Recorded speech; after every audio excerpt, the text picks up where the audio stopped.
Physics. This is our second spring energy example. Yeah, this one, I want you to put a star beside this on your page. Just do that right now, put a star. Promise me that when you study for your test, that you try this example again. Cover up the solution and try this example again. You'll see a couple vertical springs on your problem set number 5. You will see one on either your test or your final exam. If you don't see it on your test, count on it on your final exam. They're hard to do. There's a lot going on, a lot you need to understand. So this video, I expect that you'll probably come back to it and watch it again. Even if you even if you put a star beside it, just say the night before my test, I'm going to watch this again, even if you don't try the question again. Or when you're doing your assignment, remember it, because they're hard. Kids struggle with it. There's a lot to do. It's not that it's anything different than we've done before, but there's just more going on. Okay? So let's just get at it then. So here we've got an apple hanging off a spring. And it's a vertical spring. So the key thing that to me says this is a harder question is that it's a vertical spring. Horizontal springs, we just did an example like that in the last video, and it's not that bad, right? You could do it. These ones are just, there's more involved, okay? In this case, we happen to know the spring constant K right here, 9.6. And it's saying the apple is held so that the spring is at its unstretched equilibrium position. Okay, that's a mouthful. What that tells me is when it starts, I've got x1 is 0. The beginning position is x1 is 0. It's then allowed to fall. I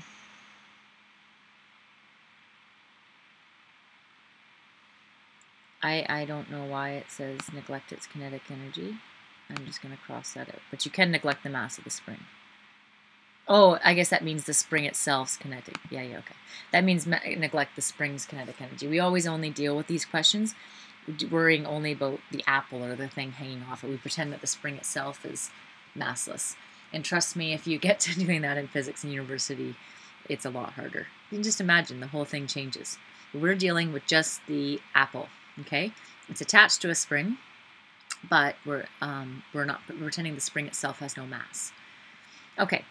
So first the question says, how much elastic potential energy is stored in the spring after it's fallen 11 centimeters? Well, that's not so hard, okay? So for part 1, you're just saying, okay, I just have to solve for EX2.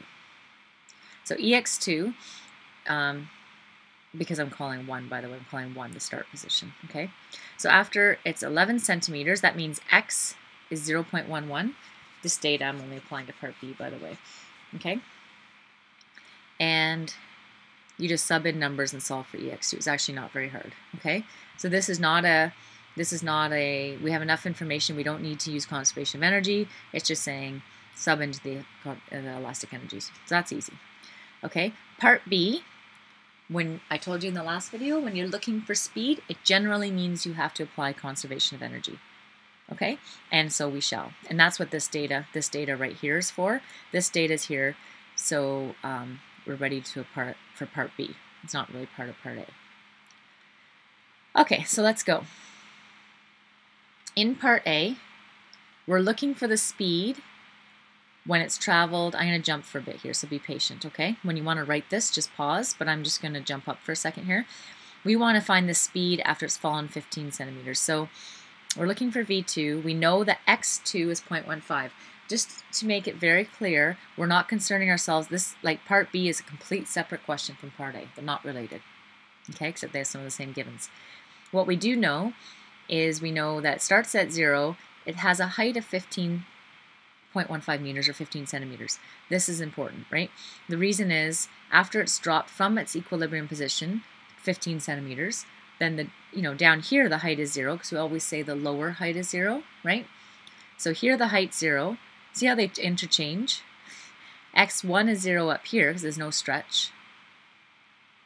X2 is 0.15. V1 is initially 0 because you're dropping it, just like when you drop anything else. It's V2 we're looking for. Okay?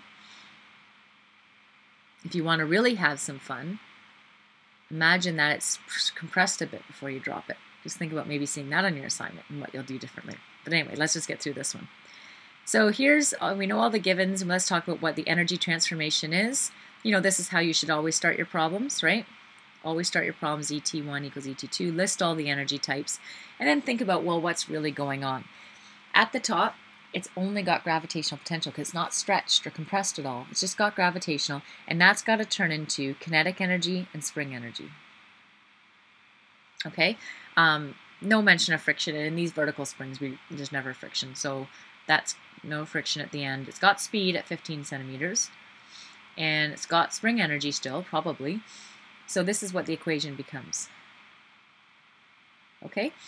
Subbing in sort of just the formulas, right? So mgh equals 1/2 mv squared plus 1/2 kx squared, right?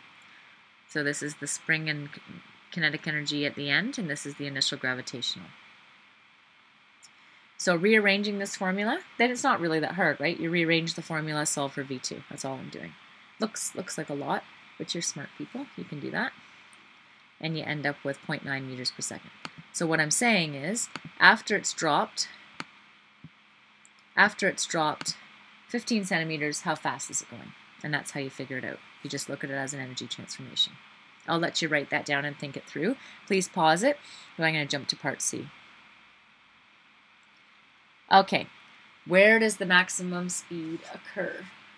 Now this is something that if you did that bonus question, you know the answer. Well, you know the answer because we did it in the clickers anyway, but you could have entered a bonus for figuring this out, for remembering that the maximum speed will occur at the stretched equilibrium.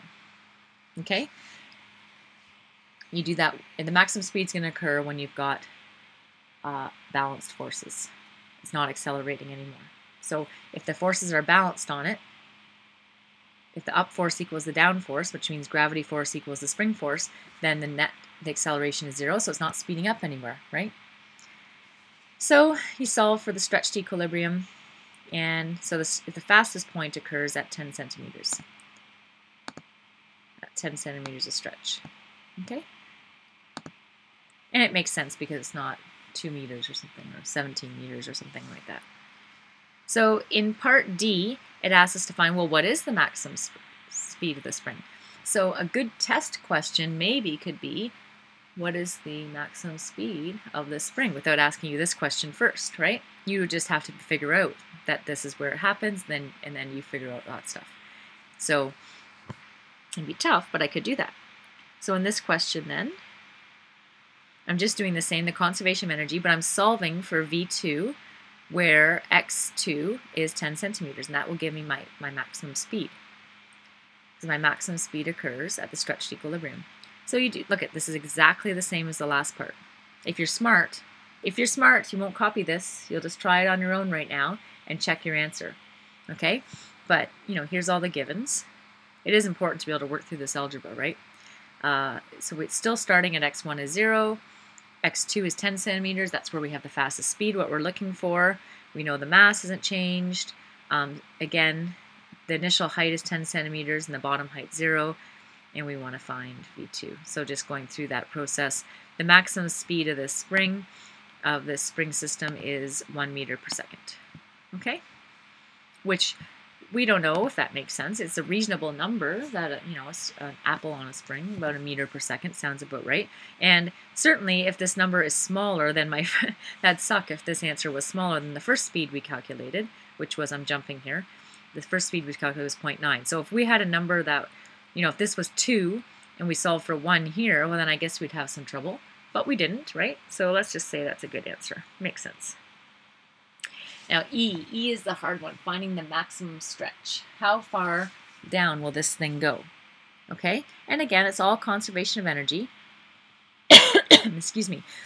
But we apply it, and the idea is that at the maximum stretch, it's the very bottom point, the thing's not going to go any lower, so H2 is 0.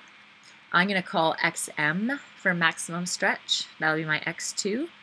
And the maximum stretch, kind of similar to when you throw something in the air. At the maximum stretch, that's where it stops and turns around, right? So it stops and turns around, therefore, V2 is 0.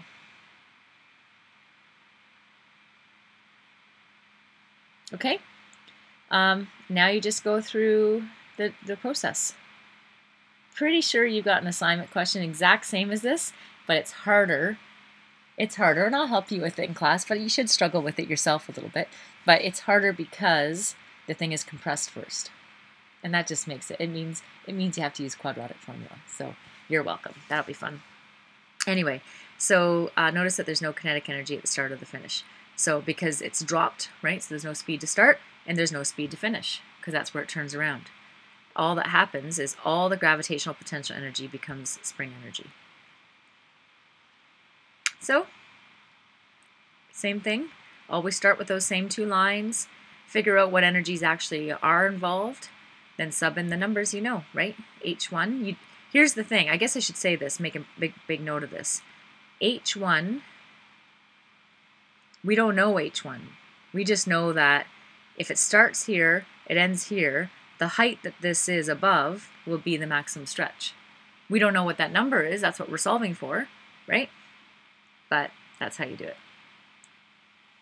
And again, and just picture how fun this would be if you had, yeah, I'll leave it. Anyway, so H1 is equal to XM, so I just got this here. I don't have to use a quadratic because I can divide both sides by XM and I just end up with this, okay? And then solve for it, 2mg over k. So that is how you find maximum stretch if it's dropped from the equilibrium position. Not true if it's dropped from above or below the equilibrium position. Then it's more complicated. Subbing in the numbers, and so we're saying on this particular spring, the maximum stretch is 20 centimeters or 0.2 meters, which is a reasonable number. Okay, so that is the example. This one's really important to know how to do. Come back to it when you study, and of course you'll come back to it when you try the hard problem set question of the spring being compressed to start.